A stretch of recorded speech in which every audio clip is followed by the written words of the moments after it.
All right, gang. Glendemonium back here with another video podcast. Today is part three of Should You Move to Arizona? And I'm going to talk about housing.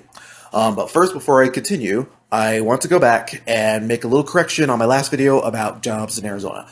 I will admit that I was wrong about technology and engineering that isn't as plentiful in Arizona. I was wrong. There's actually been a tremendous growth lately in the Phoenix metro area, at least towards technology. I don't know. There are some engineering jobs out there, but I'd imagine they require just a little bit effort to find. I noticed like a lot of companies, like you have to check Indeed, LinkedIn, Monster. Well, I wouldn't actually don't do Monster. Those guys spam you with jobs you never really want. There are jobs out there, but see, like I don't know what it is about like getting a job out here, but a lot of companies don't like to advertise. A lot of companies don't seem to like to advertise. I've actually looked at companies that I've never heard of. Maybe they don't have any openings unless you call them up. Like it's actually, believe it or not, it's as strange as it sounds. You could, if you were qualified, you could walk into a company. Sometimes the direct approach is a lot better than just throwing your resume online, because a lot of times when throwing your resume online, you're just throwing your pile onto a already growing pile of potential applicants, and it could take a while for them to go through it all. But sometimes if you're qualified, if you're at least educated and you got some experience, you could almost walk into a place and say, "Do you have any openings?" Sometimes they'll direct you to HR because you're not always going to talk to the manager.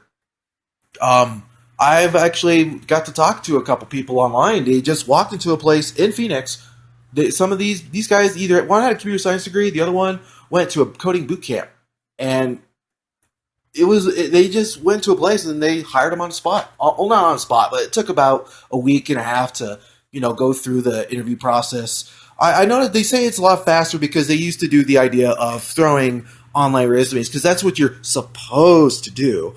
Although you learn really quick that LinkedIn and Indeed, when you sign up for these people, and I apologize if I have ever encouraged LinkedIn, you are going to have recruiters that get your information, and they're going to throw all these jobs at you, and some jobs that they have no freaking clue that you're qualified for, but they want you to apply for it anyway. And that's kind of the downside of going with LinkedIn and Indeed, is because you're going to get these. And the thing is, they're showing you the jobs and you're applying, but most of the time, a lot of employers want you to apply directly to their website, which is another waste of time. It really is, because I know sometimes some jobs will say, "Well, you can't just walk in; you have to fill out all this. You have to go on our website and fill it out because we don't want to deal with you." And that's why networking is so much more important, because sometimes if you network with the right people, they probably won't let you go through that. They won't let you go through the arduous process of entering all your contact information for the slight chance of getting a job. And anyway, I don't want to go off on a tangent, but yeah, definitely, if you're specialized in any skill, if you got education up the wazoo, plenty of job experience, I would say Phoenix Metro, Phoenix, Scottsdale, and Prescott should be your first place to look. I would probably avoid majority of Arizona, maybe except for Tucson. Um, I know there might be some people that don't like big city living, but I can speak from experience that small towns suck when it comes to work. Small towns suck. Okay, don't sell yourself short by I want to live out in the middle of the country, or middle of nowhere. I don't want to deal with them liberals. But then you're then like 3 years be like, I can't find a job. Well, yeah, that's probably why. Anyway, I'm going to talk about housing real quick. This might be a short video. I'm in the process of moving. I got to go pick up a U-Haul later today, and I want to get this done, so this won't take very long.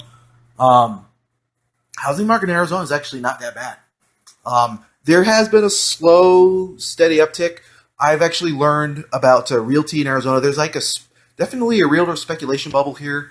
And what these guys do is they look at the trends happening around the country and they try to incorporate that. And then a bunch of the other smaller realtors look to these people as some kind of like beacon of guidance. Like they try to see what's hot, and then and the whole purpose of being a realtor speculator is how do we find a way to raise the cost of rent? How do we justify raising the cost of rent and selling it? Um, as usually because I mean, yeah, everyone's in whoever's in real estate's in business to make money. I get that. I get that. But at the same time, there are a lot of really, really, really bad landlords out there, and you just got to be very, very mindful who you rent from. And in a bigger city, they can't always get away with that, but like in a smaller town, there's a lot less competition, so there's going to be a lot more uphill battles. I live in the Mojave County area, and I noticed that rent, especially in the Kingman area, has actually gone up. Like you used to get a two-bedroom apartment, a decent two-bedroom apartment for almost $500 to $600 a month. Now it's shooting up to seven, almost 800 in some cases. I actually called a apartment complex up, and they wanted $745 for a rundown two-bedroom apartment. If you've ever been to the Kingman area, you probably know that Kingman is not exactly a bustling town, but for some crazy reason, like a lot of rentals shot up. You can probably get somewhere really cheap, but it would probably mean living in a very shady area.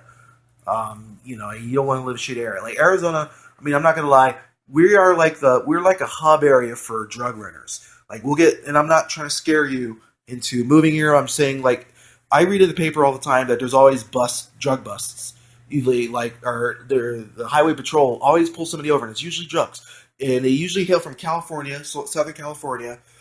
Sometimes they come from Nevada. Sometimes they come from not so much Mexico, because I live in the northern parts of Arizona, so we don't like Phoenix deals with all that stuff from the border. But like up here, we get people from California or Colorado driving through with like pounds and pounds of marijuana, or you're hauling meth. They're and you'd be surprised. Some of these dudes can actually afford decent houses. It wouldn't be unheard of that you're living in the middle of the suburbs, and all of a sudden, a SWAT team and some cop cars are racing down your little cul-de-sac, your little street there, and then that prominent neighbor that you were friends with for a while. Well, hey, he got busted for selling dope. Don't be surprised. Don't be surprised. But anyway, that's off topic. Housing is actually pretty inexpensive. I think you can probably get a decent house for at least $200K. Now there is a catch. Be prepared to haggle. Haggle, haggle, haggle, haggle. I cannot stress this enough. Haggle.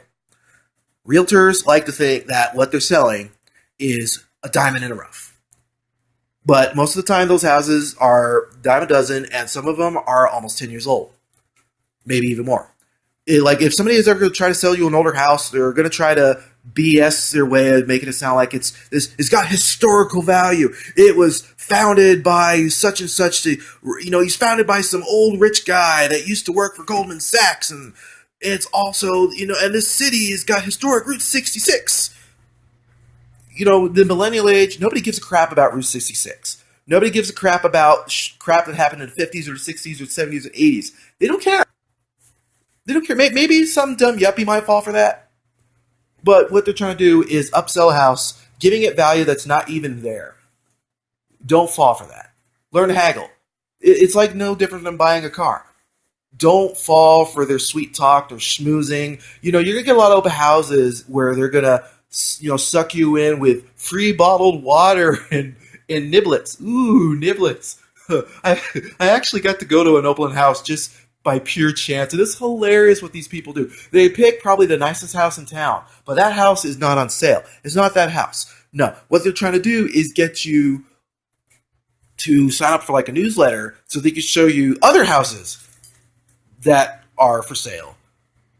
And sorry, I'm losing my train of thought here. Those houses, you're probably interested in a nice big house, but then when you go see these other houses, they're not as good.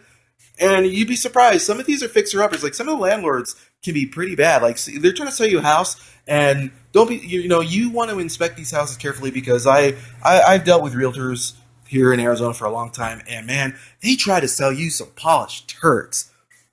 Okay, and I know this is coming off as negative. I apologize. There are some really nice houses in Arizona. It's just you. It will take some time to find one. I'm sure it's not like that. I'm sure it's like that in everywhere. Like you want to be careful what you buy.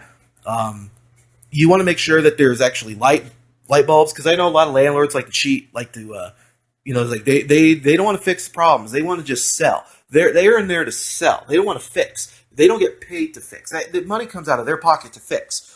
So you have to be very diligent when you look for a house. And they want to. And sometimes realtors might get a little pushy. They don't want you to check everything. They don't want you to check everything. Some of them don't really care. Some of them do care about what you think. Um, but don't let them smooze you. Okay, you can get a decent house for $200,000, but make sure that it's functional. Some houses may not have power. Some houses, I don't know how it is, but houses usually got to have power on so you can test it out. Um, if they don't, and also make sure check the water. Water is really important, especially like there are some places in Arizona where the reservoir sometimes gets contaminated a little bit. You want to make sure you're not getting little chunks of brown flakes coming out of your tap.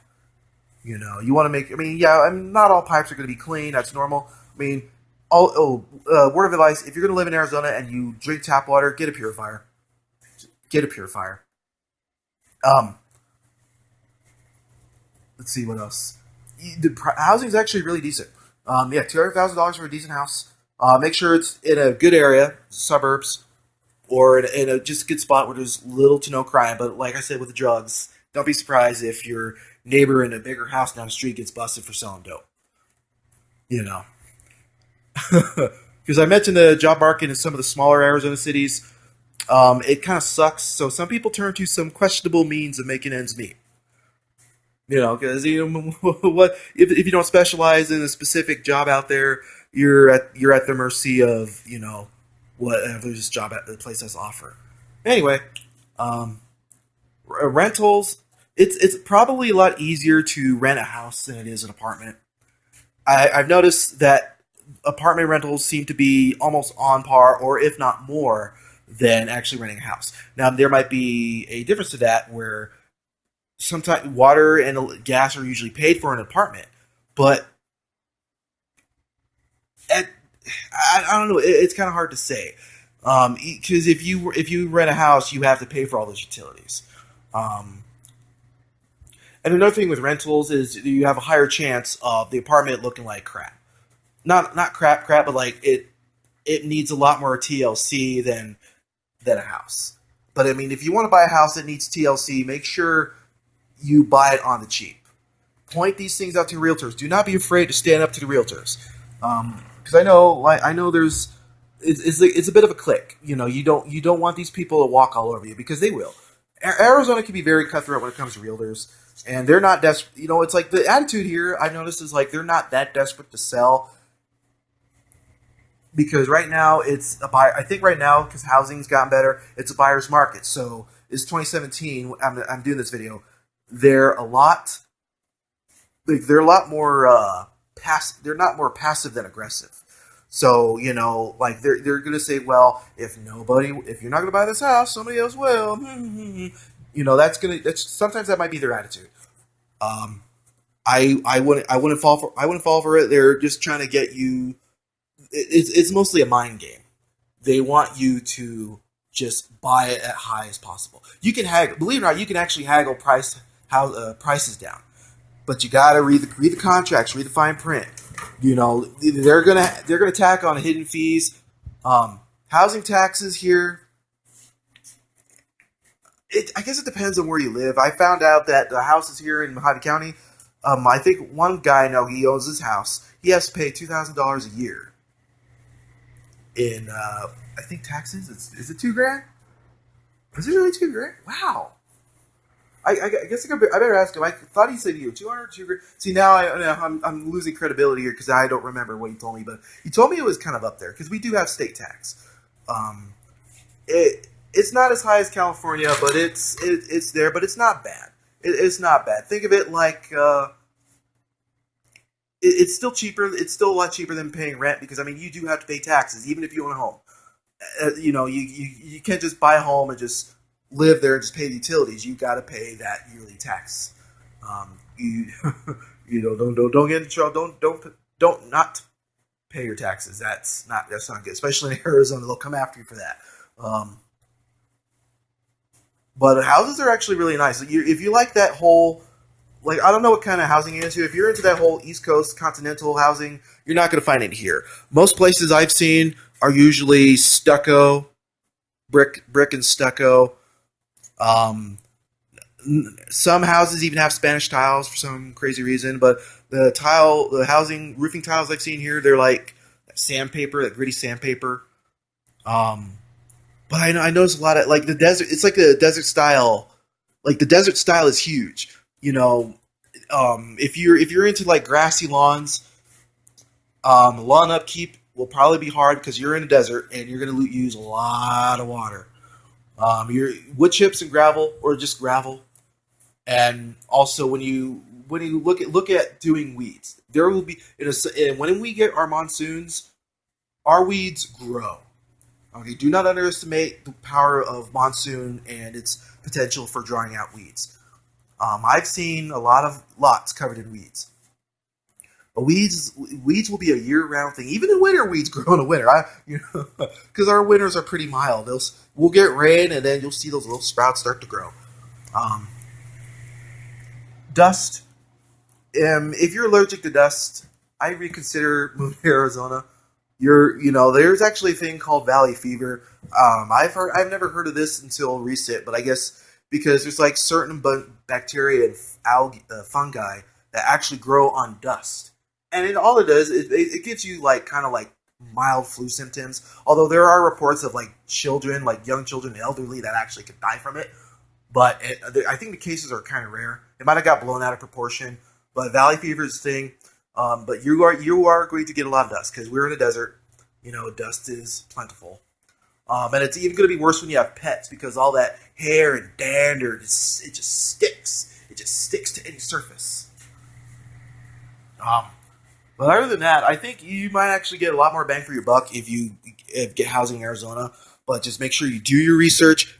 Haggle your butt off. Do not let realtors try to suck you into paying more than what the place is actually worth because there is a game. They do have a game.